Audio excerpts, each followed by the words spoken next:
The gospel text of today is made up of only 2 verses.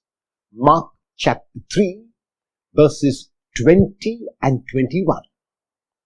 And it tells us 3 things about the ministry of Jesus.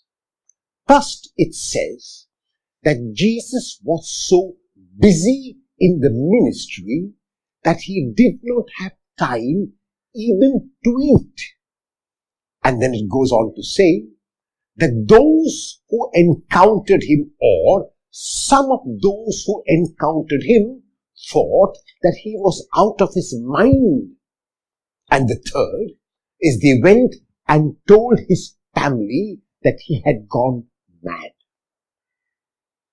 And so the question is, what does this text mean for us today?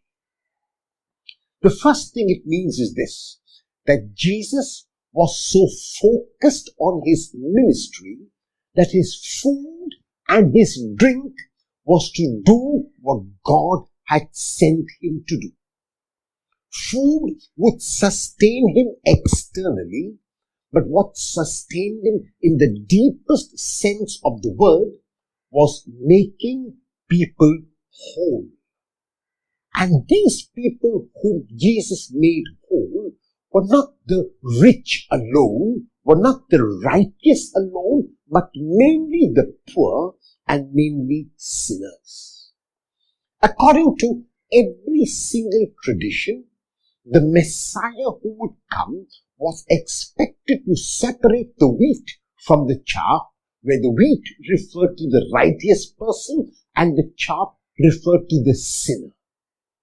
Jesus came and was separating no one from nothing. As a matter of fact, Jesus was embracing everyone who wanted to come into his embrace. And primarily, he was embracing the sinners, those whom people considered outcasts, those whom people considered as damned. When people saw this, when they experienced this, they could not understand how Jesus could be the Messiah. The Messiah would have focused on the righteous and not sinners, and here Jesus was focusing on those who were marginalized, those who were left out, those whom no one wanted to accept in society.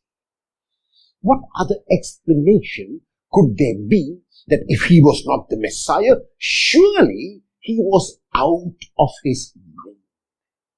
And that is why those who encountered him would think this of Jesus. And there is something in our lives that we cannot understand, or when there is something which doesn't fit into our way of thinking, we tend to label it negatively.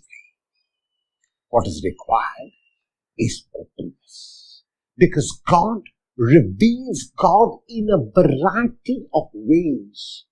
You and I must open our eyes, our ears, our minds, and our hearts to encounter this God.